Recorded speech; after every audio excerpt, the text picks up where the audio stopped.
Have you ever wondered how to stop living paycheck to paycheck? All money coming in every paycheck, every month is just immediately gone and you have nothing left over, or you're going into more and more debt as time goes on. And you just wonder, how do people actually save money and grow their wealth over time? How do you get out of the metaphorical rat race? Today, we're talking just about those things.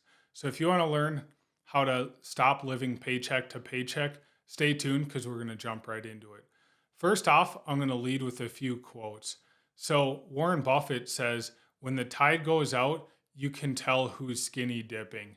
And that's when life's good, when tides are high and everyone's employed, everyone's making money, everybody looks good, everybody looks rich, everybody from the waist down, you assume has their swimming trunks on.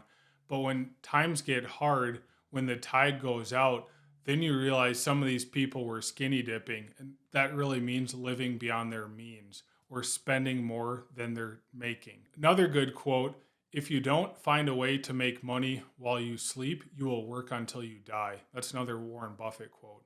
And so the lesson there is, how do you learn how to make money while you sleep? Deep down, a lot of us know how to make money while you sleep conceptually. It's just, how do you actually turn it into reality for yourself?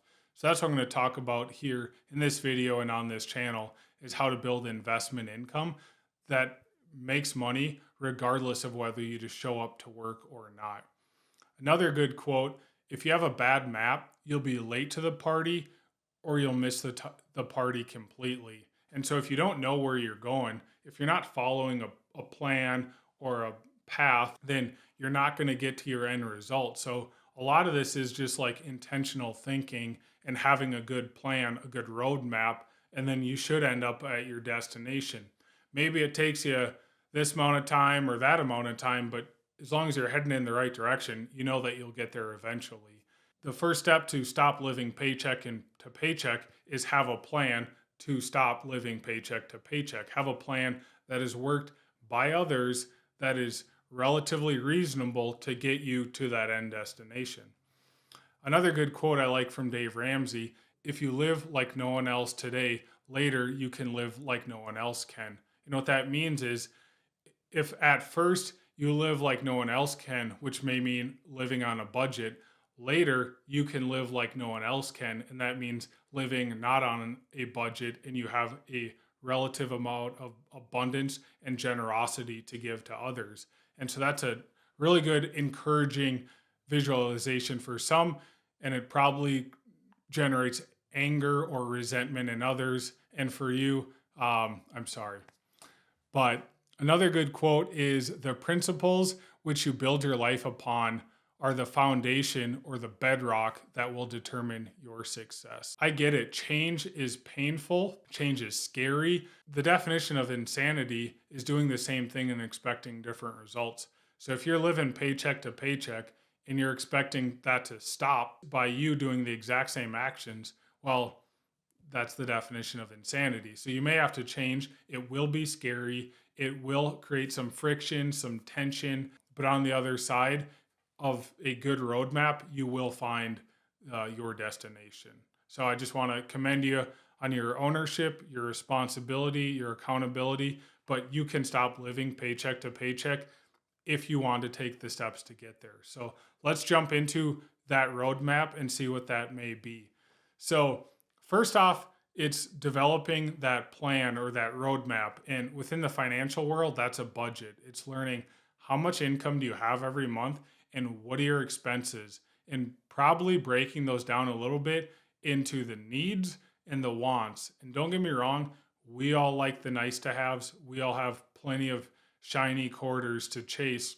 Unfortunately, our employers give us a fixed income generally, and we have to live within those means. So we've got to figure out how to find satisfaction of life within that certain income, and that's making a budget. You're smart. We're all smart in many different ways, but we also have to acknowledge the intelligence of marketing departments, of trial and error, and dozens or hundreds of employees working within a marketing department trying to sucker you and me to buying every widget imaginable and the nicest house and the nicest car and clothes and yada yada. And so it takes a lot of self discipline to stick to your budget. But if you have that good roadmap, that good financial plan, it can bring you to the destination that you want to get there.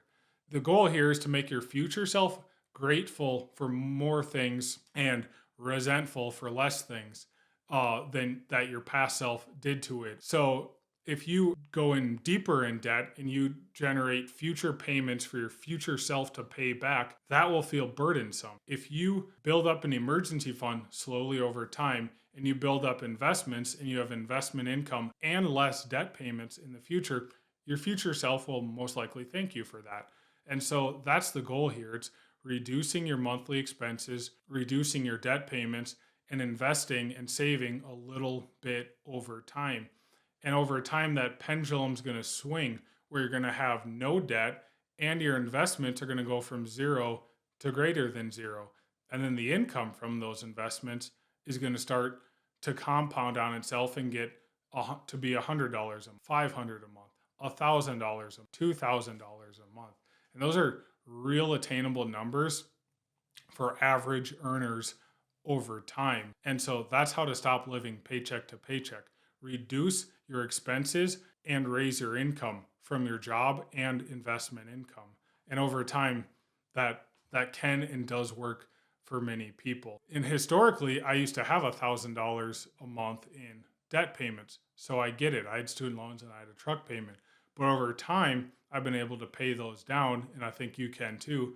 And then I can divert some of those old line items in my budget from debt repayment to investments. And so that can produce income for me over time. So if I was smart and I took that $1,000 in old debt payments between student loans and truck, which I think a lot of listeners probably can have $1,000 in debt payments per month for your household, and I invested that for 10 years, I'd have $245,000, 20 years, $900,000, 30 years, $2.1 million.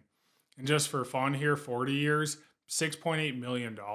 So if you want to pass on generational wealth to your family, if you want to have a paid off house, have a paid off cabin, paid off cars, and take nice trips in retirement, saving that $1,000 a month, your student loan payment or your truck payment, might be a little more than that, for 20, 30, 40 years, will end up with multiple millions of dollars. So I just want to, hopefully that's encouraging to you that it is attainable. If you can afford $1,000 a month in car payments, student loan payments, credit card bills, you can afford in the future $1,000 a month of investments.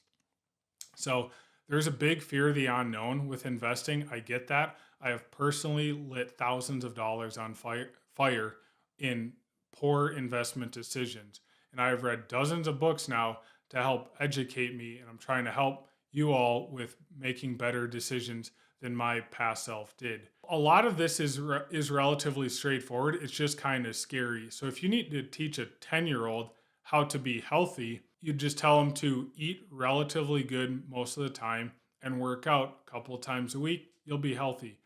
The same high level concept works with investments or finance. If you spend less than you make and you invest wisely a little bit at a time for a long period of time, you will have an abundance of investments. And it is really that simple. If you pay down your debts and you invest a few $100s a month or $100 a month for 2 years, 5 years, 10 years, 20 years, that can add up to paying for a car, paying for a house, paying for your retirement, paying for college for your kids, all sorts of things like this. The nice thing is you can always test this strategy out. You can test going on a budget. You can test saving $100 a month and see if you like it. See if your future self wants more investment income and less debt bills to pay, or does your future self like more debt bills and less investment income? So if you think I'm full of it, that's fine. Drop a comment down below. I'd love to hear your thoughts on a better strategy. This is attainable for the average earner to become an above average investor. So thanks all.